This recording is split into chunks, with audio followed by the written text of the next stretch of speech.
رباعية وتيكي تاكا رغم الإجهاد، منها الأيام. منها الأيام اللي بهدلت بتوع الجبنة المثلثات وبهدلت كمان تجار البليلة، والشكر موصول.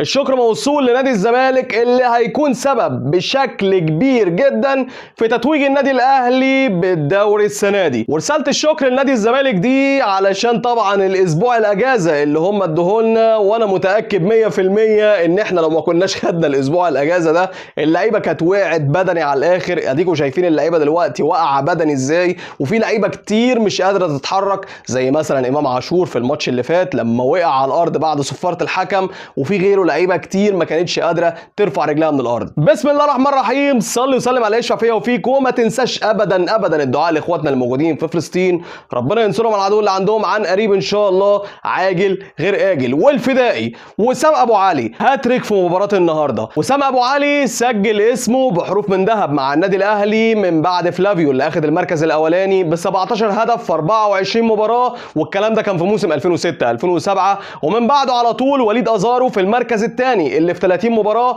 احرز 18 هدف، ومن بعديه على طول وسام ابو علي ب 18 هدف خلال 18 مباراه بعلامه 100%. الهدف اللي جابه وسام ابو علي اللي هو الهدف الاولاني اللي لف بيه بالمدافع ده، ما افتكرش ان في حد في الدوري المصري ككل يقدر يعمله. هتقول لي يا سيدي ده هدف سهل وممكن اي حد يعمله، هقول لك يا سيدي واحده واحده كده. اصلا وسام ابو علي سجل اهداف احسن من دي بكتير في الدوري المصري السنه دي وفي دوري ابطال افريقيا، لكن انك تلف في كام ثانيه كده وتاخد المدافع معاك وتحطها في المرمى بالجوده دي، اعتقد ان ده الشيء يطير العقول بالنسبه لنا، ولكن ده العادي. ده العادي بالنسبه للاعب اتاسس في اوروبا من صغره وهو موجود في اوروبا. النهارده الاهلي فنيا بدا الماتش بشغل الطاحونه الهولنديه والاداء بتاع التسعينات لمنتخب هولندا، الكره من اليمين والشمال بالبالونات وشغاله واديله ادي. النهارده كان النادي الاهلي بيلعب كره على الارض، بيلعب كره في الهواء، بيلعب كره تسديدات على المرمى،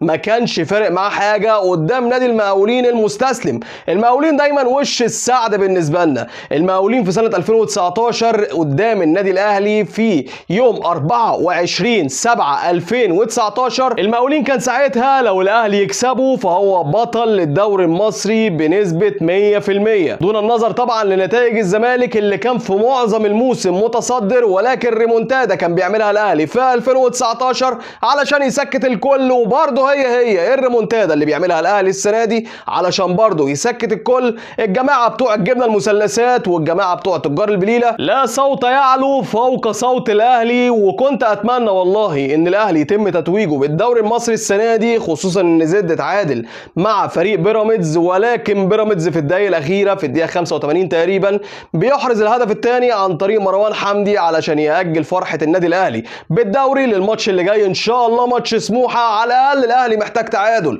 يعني لو الاهلي تعادل 0-0 10-10 20-20 النادي الاهلي بطلا للدوري المصري السنه دي بنسبه 100%. مشكله نادي بيراميدز ان هو دخل مصر على ان هو نادي استثماري فقط بالقول، ولكنه من الباطن، والكل برضه كان عارف الباطن بتاعه ان هو داخل بيعادي النادي الاهلي. هو عادى جمهور النادي الاهلي السنه دي بموضوع التذاكر، بيعادي في النادي الاهلي نفسه من ساعه نشأته، ولذلك نادي بيراميدز مكروه من جماهير النادي الاهلي ومكروه من مجلس اداره النادي الاهلي، ولذلك بيراميدز مش هيقدر ان هو يجاري الاهلي ولا ان هو يجاري جمهور النادي الاهلي، لانه من الاول دخل دخله غلط. ما هو انت لو كنت داخل دخله بالتناس من الاول وبعدت عن النادي الاهلي خالص وبعدت عن جمهور الاهلي خالص، هو انت كنت هتسلك في طريقك وفي استثماراتك بشكل عادي جدا، لكن انت داخل لهدف معين ان انت تعادي النادي الاهلي وجمهوره، ولذلك هو ده مصيرك، لان انت مش هدفك اي بطوله، انت هدفك فقط لا غير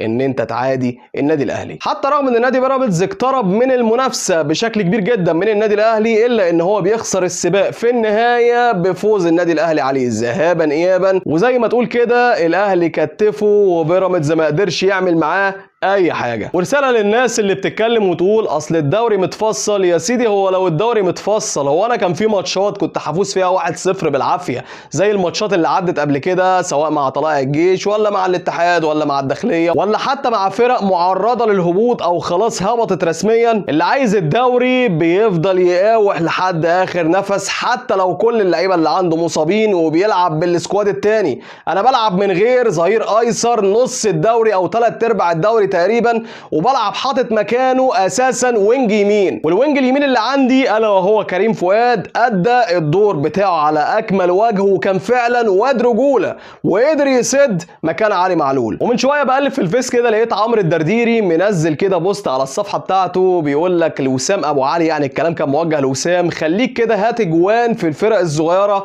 لحد ما تقابل الملكي. طب معلش بس سؤال يا عم عمرو، هو في حد في الدوري كله او في افريقيا عموما اكبر من الاهلي؟ وهو برضه لما يجيب اجوان في الملكي بتاعك ده فهو مع احترامي وكامل احترامي كمان فهو جاب برضه اهداف في الفرق الصغيره. حاجه اخيره بس انا كنت حابب ان انا اتكلم عليها فيما يخص موضوع محمد عبد المنعم. محمد عبد المنعم وصلوا من كام يوم وللنادي الاهلي على وجه الخصوص عرض من جانب نادي نيس الفرنسي بمبلغ 2 مليون دولار، وقوبل العرض ده بالرفض. وكمان النادي الاهلي كمل الموضوع وقال لك ان هو عايز ما لا يقل عن 6 مليون دولار في لاعب زي محمد عبد المنعم.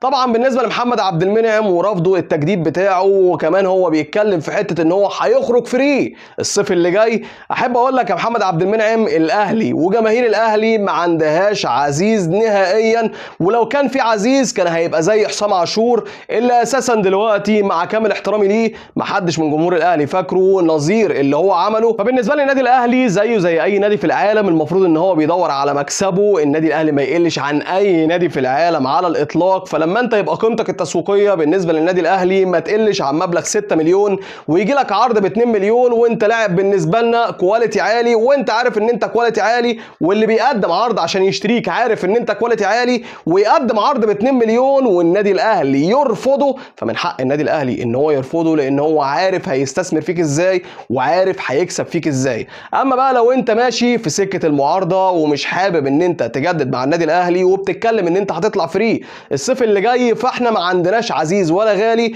واتمنى من النادي الاهلي ومن مارسيل كولر على وجه الخصوص ان لو محمد عبد المنعم استمر في موضوع التمرد بتاعه ده، انت المفروض ما يبقاش عندك عزيز ولا غالي، فيفضل قاعد حبيس للدكه السنه اللي فاضله له في العقد بتاعه، ولما يبقى فري نشوف بقى العروض اللي هتتقدم للاعب فري هتكون عامله ازاي وهتبقى جايه منين. صديقي بقى لو انت من الابطال اللي وصلوا معانا لحد اخر الفيديو، ما تنساش تكبس لنا كده واحده سبسكرايب كده وتشترك في القناه بتاعتنا وفعل زر الجرس عشان تابعنا في كل جديد جاي، ولايك متين كده عشان الفيديو يوصل لاكبر عدد من الناس. ونشوفكم على خير المره اللي جايه ان شاء الله بتتويج النادي الاهلي ببطوله الدوري. السلام عليكم ورحمه الله وبركاته.